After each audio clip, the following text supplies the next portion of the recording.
नमस्कार, स्वागत है आप सभी विद्यार्थियों का आपके अपने ऑनलाइन प्लेटफॉर्म गुरुकुल एकेडमी में। दोस्तों, हम एडीओ जो आपका आगामी होने वाला एग्ज़ाम है उसके सिलेबस को कवर कर रहे थे और उसी की तैयारी कर रहे थे। आज हम उसमें देखेंगे दोस्तों सामाजिक अंकेक्षण। सामाजिक अंकेक्षण सोशल ऑडिट जिसको कहा जाता है, बहुत ही महत्वपूर्ण टॉपिक है और इससे प्रश्न पूछे ही जाते हैं।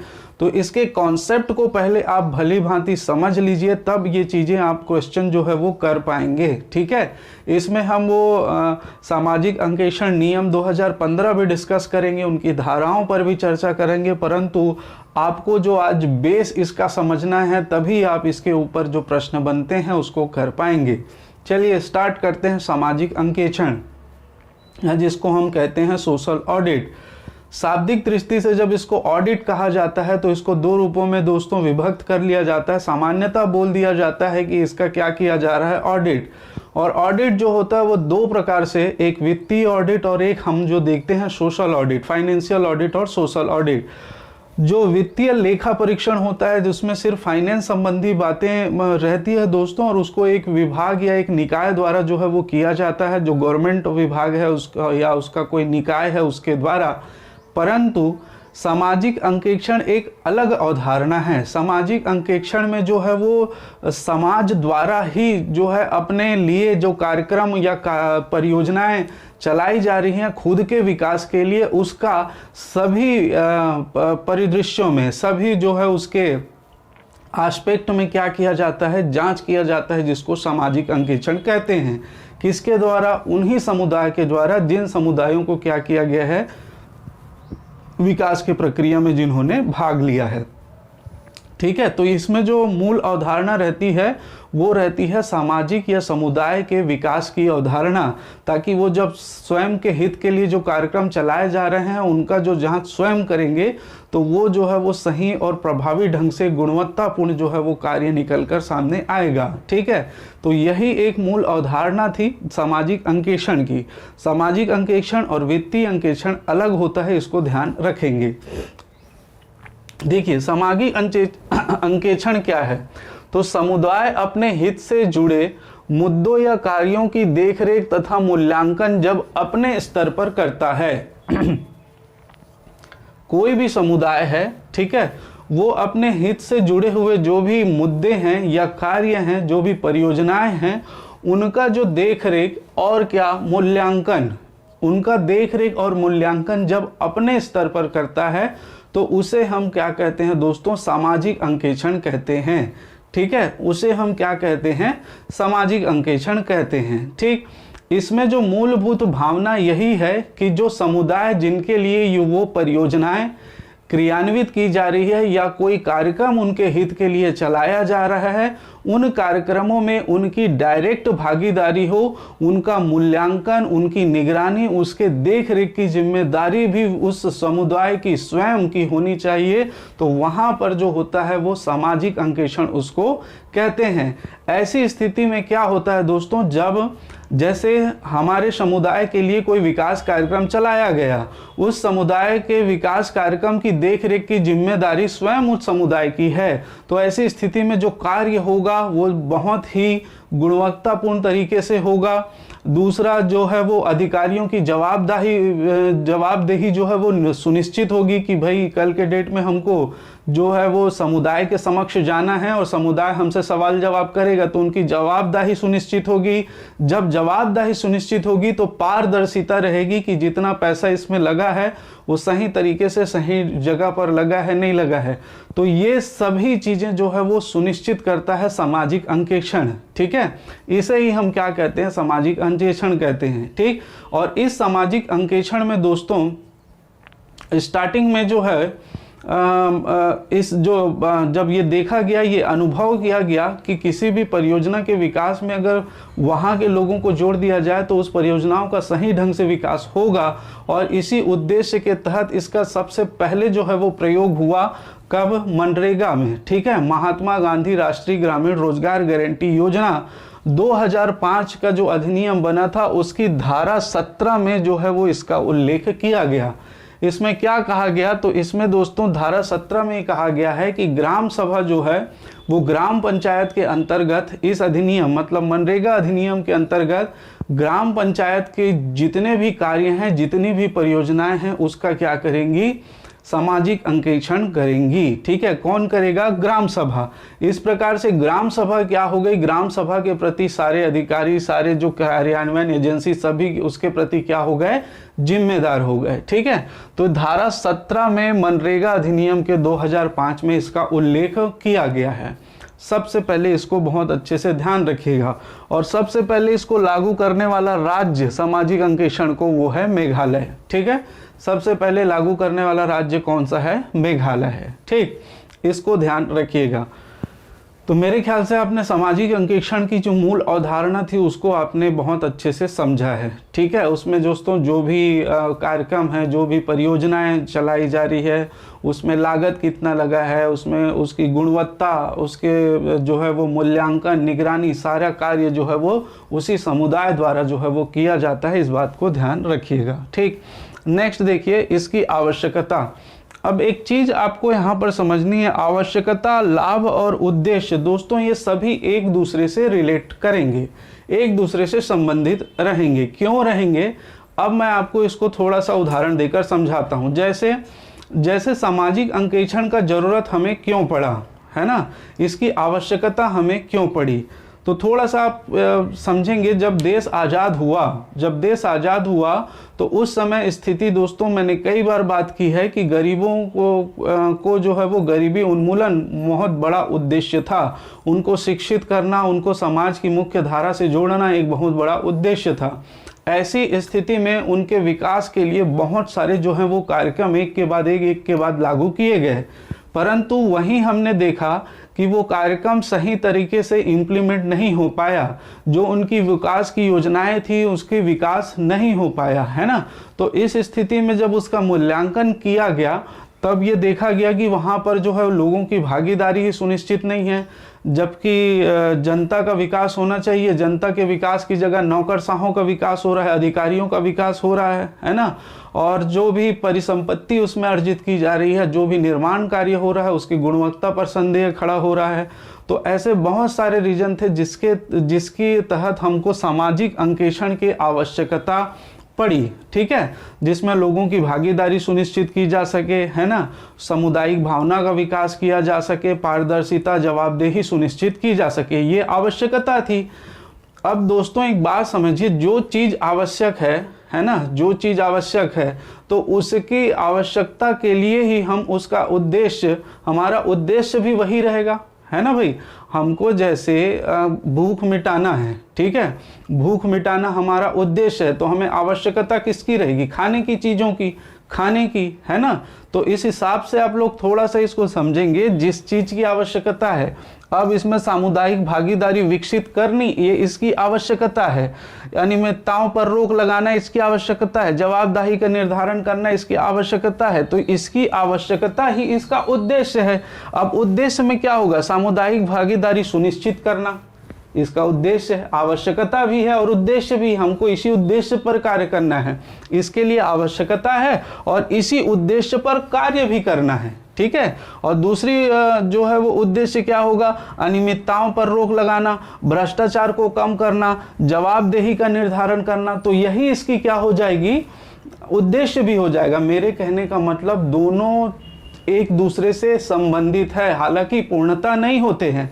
उद्देश्य में और कुछ बदलाव किया जा सकता है, आवश्यकता और कुछ हो सकती है, परंतु लगभग जो परियोजनाएं कार्यक्रम है उसका जो आवश्यकता है, उस आवश्यकता के बेस पे ही उसके उद्देश्य जो है वो निर्धारित किए जाते हैं। तो दोनों आपको सिमिलर मिलेगा, इसीलिए मैंने इसको थोड़ा सा स्पष्ट आपको कर दिया।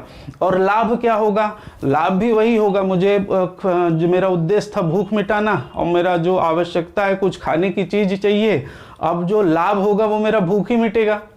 लाभ और क्या होगा, मेरा भूख ही मिटेगा। तो वो जो आवश्यकता थी, जो उद्देश्य उसने प्राप्त किया, तो लाभ क्या होगा, वही चीजें समाप्त होंगी।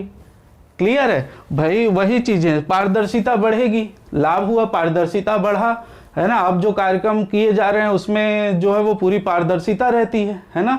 तो उसी प्रकार से ये तीनों एक दूसरे से लिंक्ड रहेगा। आप जो प्रश्न आएगा उसके हिसाब से उत्तर दीजिएगा, ठीक। मैंने इसीलिए बताया ताकि एक दो जो पॉइंट इसमें मिलेंगे वो लगभग सिमिलर रहेंगे तो आप कंफ्यूज ना होएं, ठीक। अब देखते हैं इसकी आवश्यकता के संबंध में। इसके आवश्यकता संबंध में देखें दोस्तों तो सबसे पहले देखें सामुदायिक भागीदारी। सामुदायिक भागीदारी, अभी तक जो परियोजनाएं संचालित हो रही थी, है ना, किसी भी समुदाय के विकास के लिए, उसमें जो है वो समुदाय एक साथ जुड़कर, एक साथ जो मिलकर जो है वो उसका कार्य संपादन नहीं कर पा रहे थे, है ना। ऐसी स्थिति में जो है वो अधिकारी ही उनका देखरेख करते थे, अधिकारी ही उनका निरीक्षण करते थे। तो उस स्थिति में क्या होता था, समुदाय के प्रति उनका कोई जवाबदारी नहीं था, तो समुदाय जो है वो बन ही नहीं पा रहा था, समुदाय को एक साथ ला ही नहीं पा रहे थे। तो ये सबसे बड़ी आवश्यकता थी कि जब इस समुदाय के विकास के लिए कोई कार्य किया जाए तो उसमें वो जो संबंधित समुदाय है उसकी डायरेक्ट भागीदारी उसमें हो, उसकी भागीदारी जो है वो सुनिश्चित की जाए, तभी जो है वो कार्य जो किया जा रहा है वो सही ढंग से हो पाएगा। और जो उद्देश्य है गरीबों का उन्मूलन करना, वो भी कार्यक्रम उस तरीके से जो है वो संचालित किया जाएगा, ठीक है। तो सबसे पहले याद रखेंगे सामुदायिक भागीदारी। इसके बाद देखिए इसकी आवश्यकता थी मस्टर रोल की जांच। मस्टर रोल क्या होता है आप जानते हैं, कोई भी जैसे मनरेगा में जो है मजदूरी दिया जाता है दोस्तों, तो मस्टर रोल में उसकी पूरी जानकारी रहती है, वो कितने दिन काम किया, कितने घंटे काम किया, है ना, वो सारा उसका डिटेल, उसका हस्ताक्षर, सारी चीज़ें उसमें रहती है। तो उसमें भी जो है वो बहुत सारा गड़बड़ी होता था, तो मास्टर रोल की जांच किया जाए ताकि सही लोगों को सही तरीके से फ़ायदा दिलाया जा सके, ठीक। इसके बाद इसमें अनियमितताओं की जांच, अनियमितता बहुत सारी होती थी, है ना। कई बार इसमें देखा गया है कि जो मरे हुए लोग हैं उनके संदर्भ में भी जो है वो क्या किया जा रहा है, पैसे की निकासी की जा रही है। ऐसे बहुत सारी अनियमितताएं अधिकारियों द्वारा बरती जाती थी, क्रियान्वयन एजेंसी द्वारा बरती जाती थी।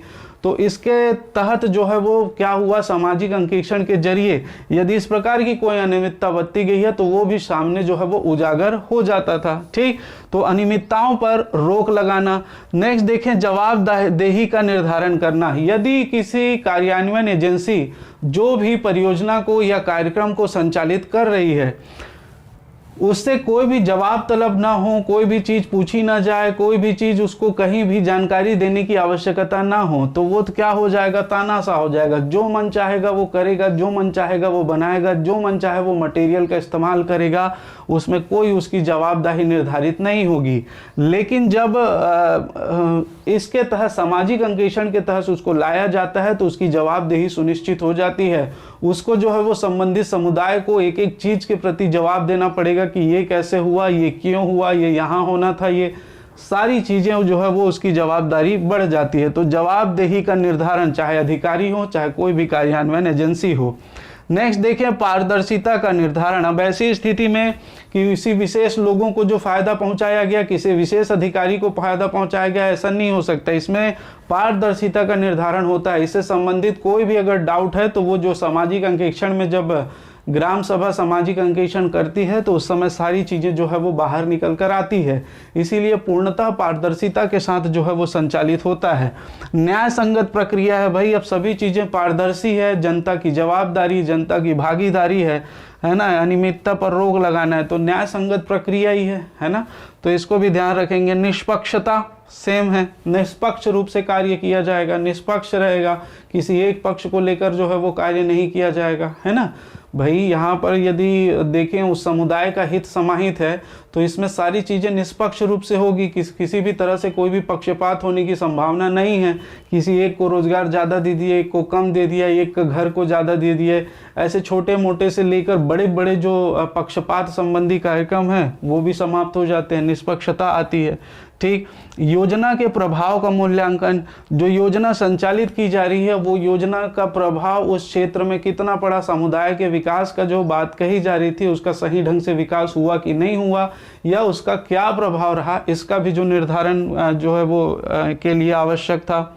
गलतियों में सुधार। जो गलतियां होती है सामाजिक अंकेक्षण करने के बाद लास्ट में जब उसका निष्कर्ष निकाला जाता है तब ये देखा जाता है कि इसमें कुछ गलतियां हुई या इसमें और कुछ टिप्पणी या कुछ सुझाव आए जिसके आधार पर आगे जो है वो इस परियोजना में, इस कार्यक्रम में सुधार की आवश्यकता है, तो उसको सही ढंग से किया जा सके। तो इसके लिए भी जो है वो सामाजिक अंकेक्षण की आवश्यकता थी। ठीक है, तो ये इसकी आवश्यकताएं हैं जिसको आपको ढंग से समझनी है। नेक्स्ट हम देखें सामाजिक अंकेक्षण के लाभ। इससे क्या लाभ हो गया दोस्तों, देखिएगा, अंतर की समाप्ति। ठीक है, अंतर की समाप्ति। अंतर किसका अंतर?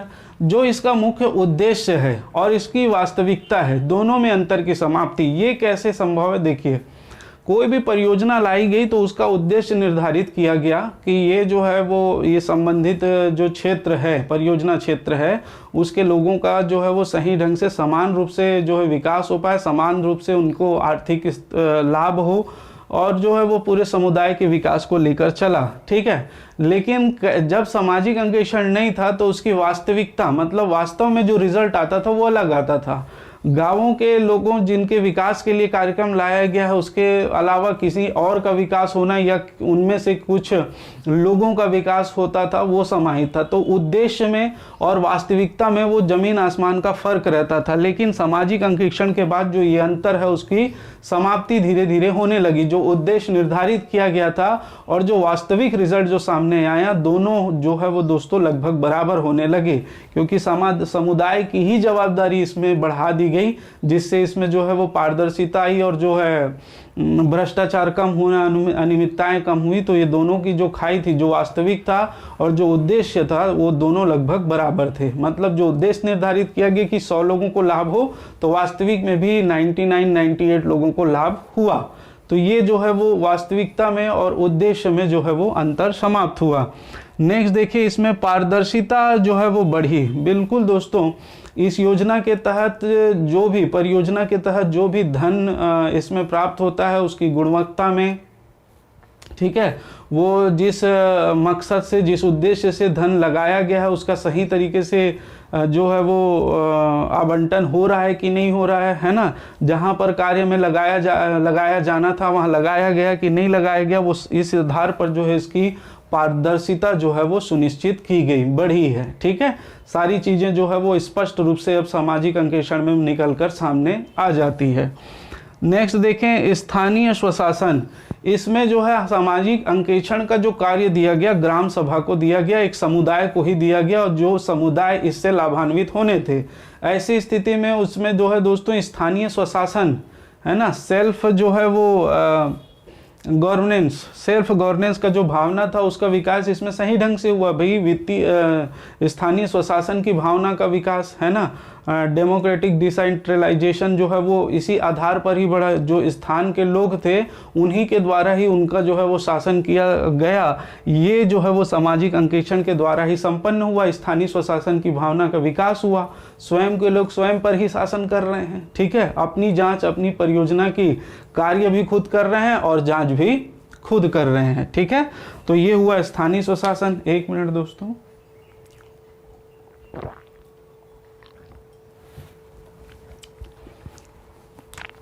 नेक्स्ट देखिए, जागरूकता।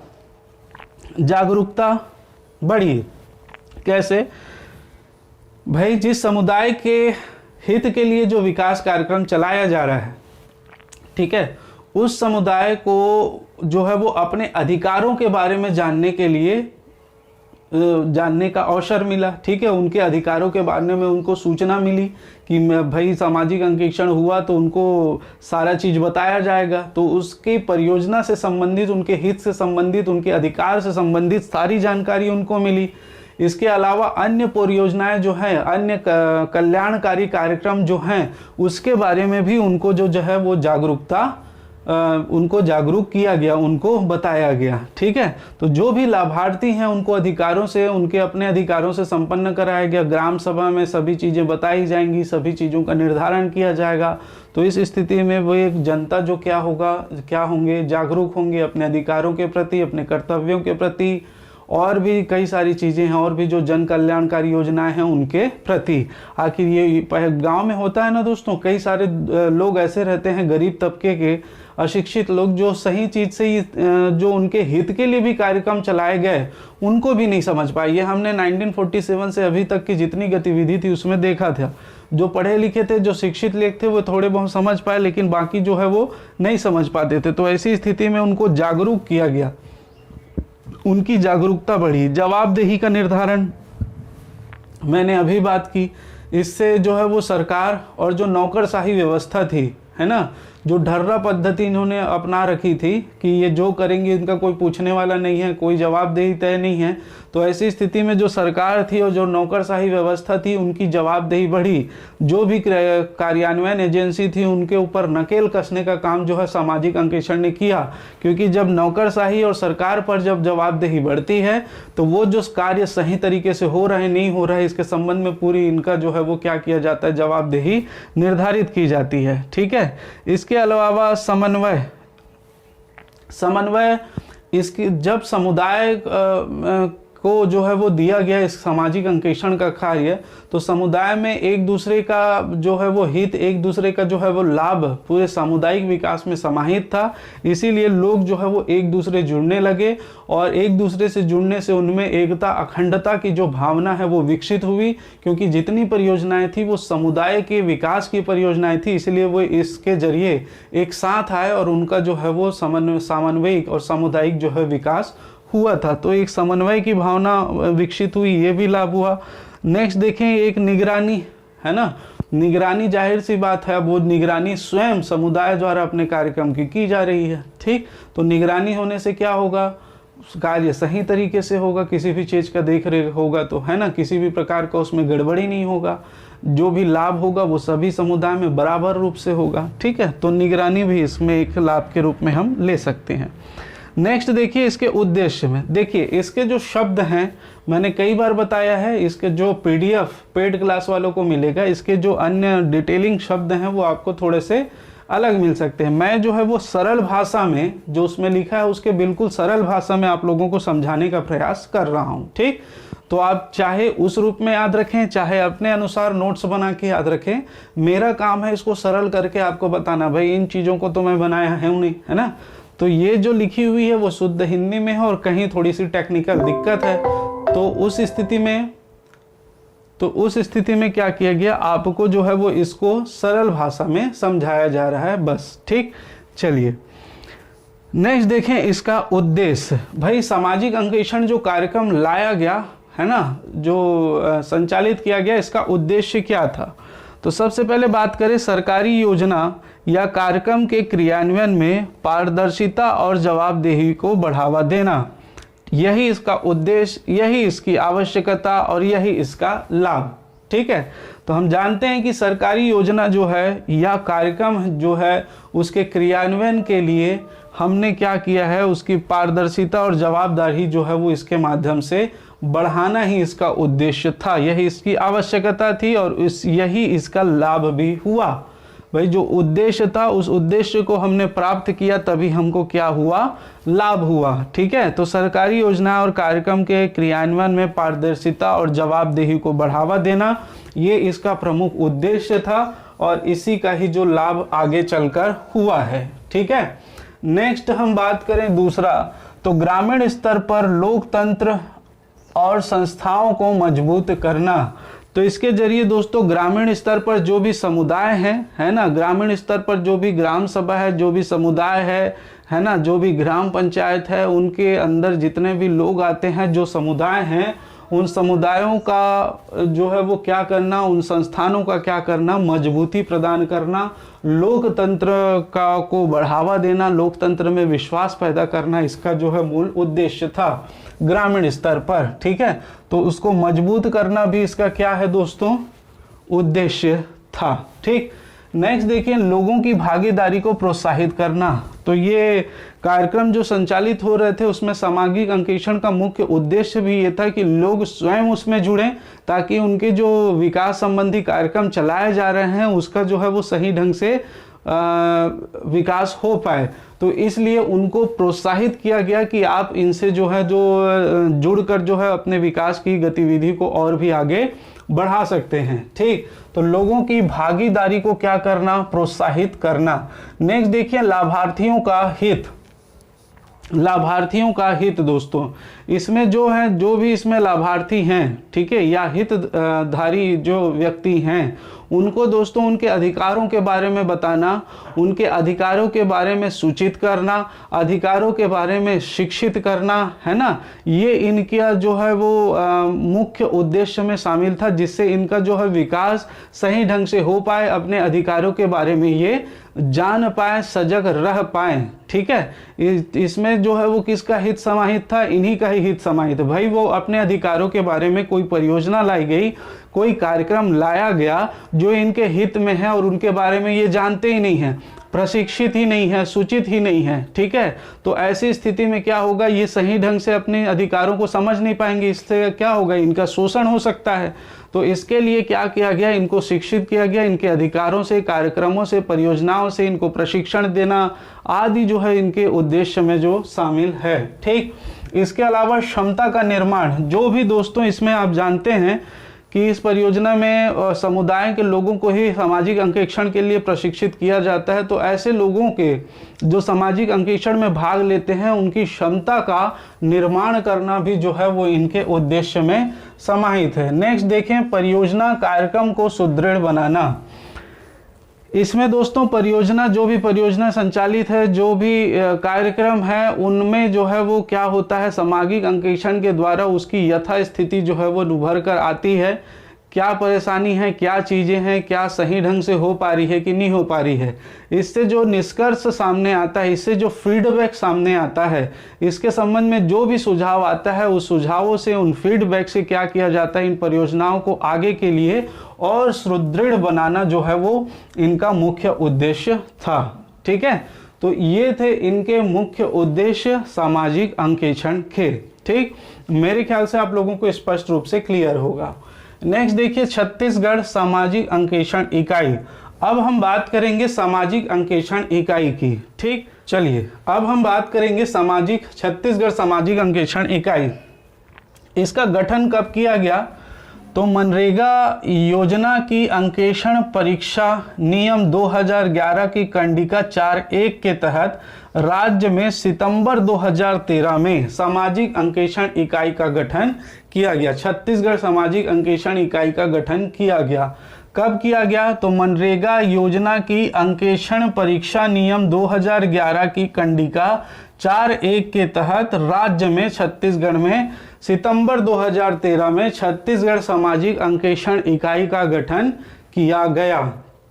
नेक्स्ट देखिए छत्तीसगढ़ सामाजिक अंकेक्षण इकाई छत्तीसगढ़ सोसाइटी पंजीकरण अधिनियम 1973 की धारा 7 के अंतर्गत पंजीकृत स्वशासीय संस्था है। ठीक है, तो ये जो है वो पंजीकृत स्वशासी संस्था है। छत्तीसगढ़ सोसाइटी रजिस्ट्रीकरण अधिनियम 1973 की धारा 7 के अंतर्गत ये पंजीकृत है, एक स्वशासीय संस्था है।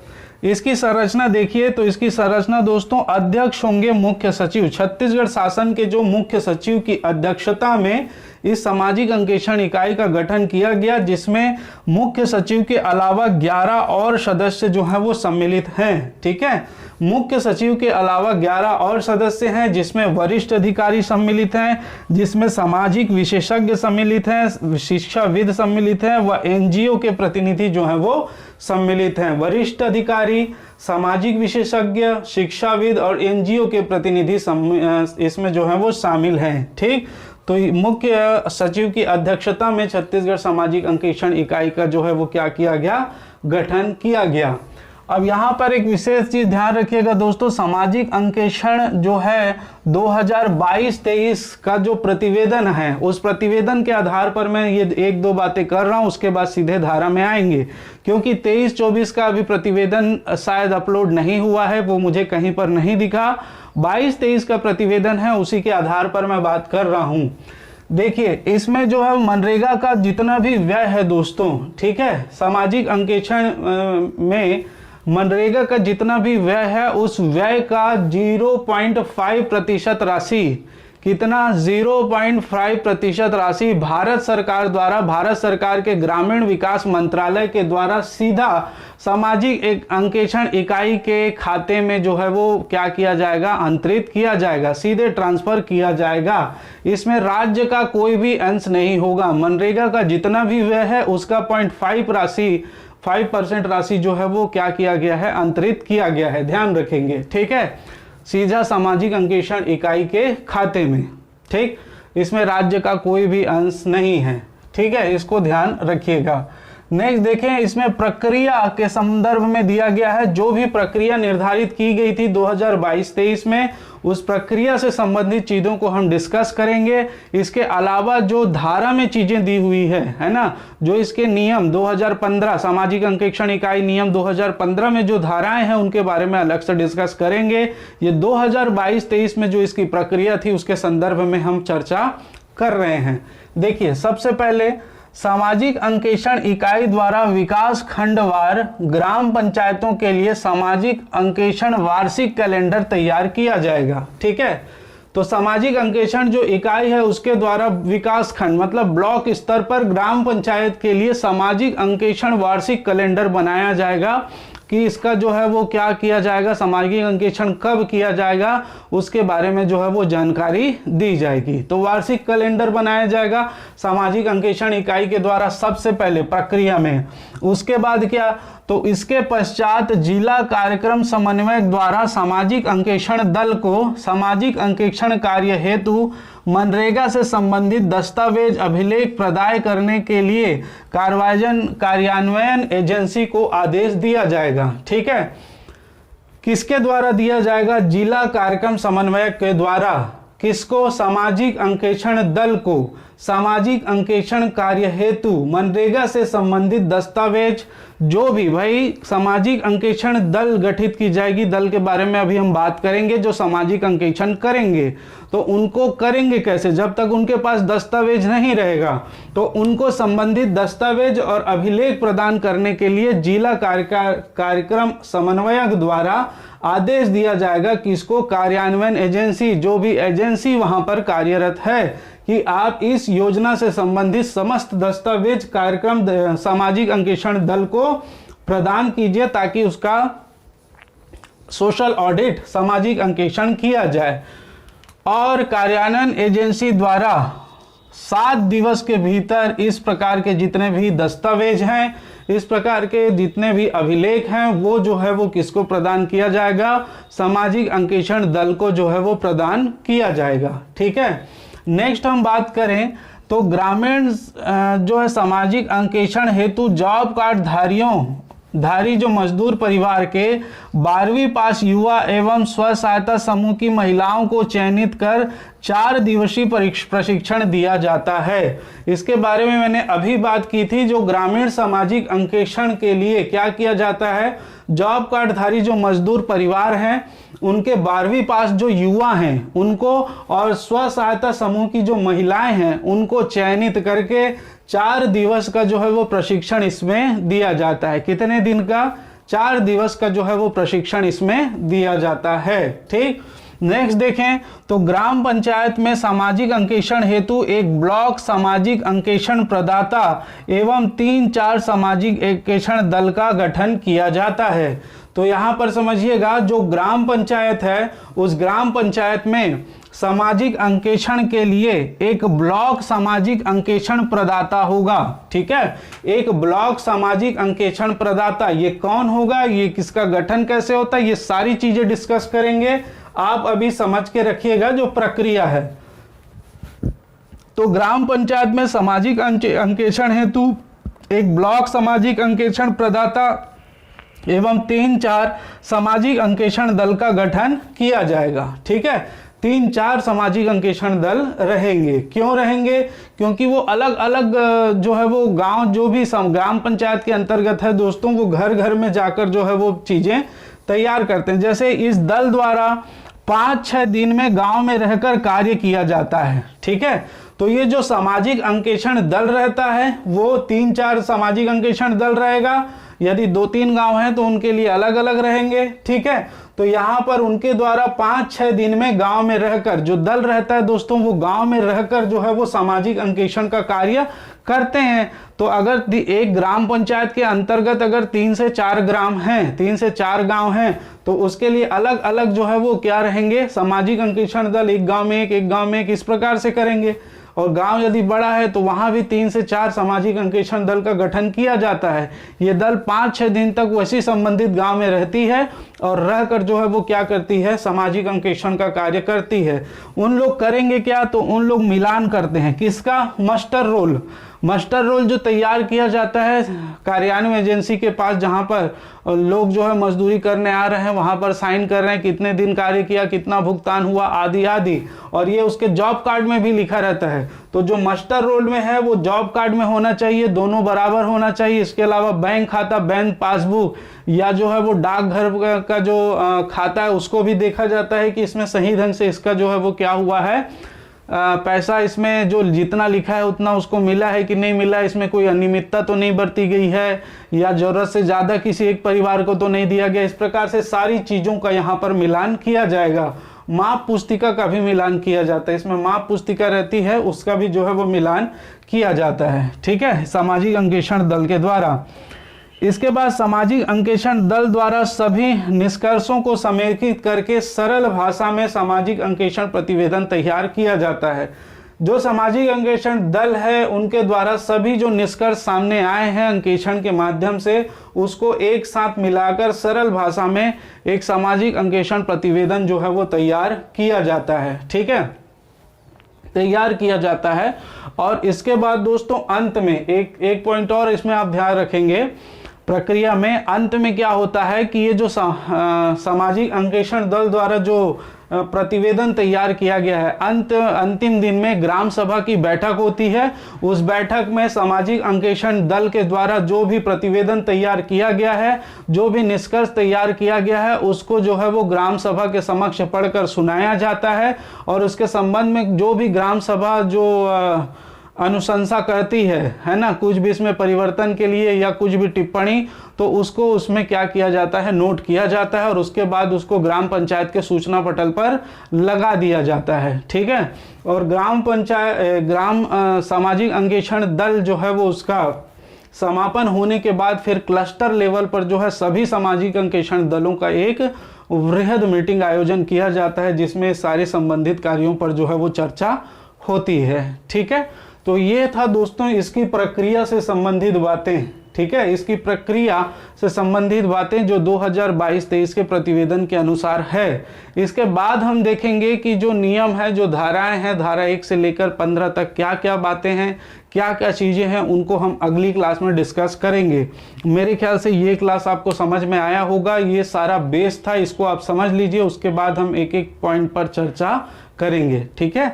तो आज के लिए इतना ही दोस्तों, आप सभी का बहुत बहुत धन्यवाद। जय हिंद, जय भारत।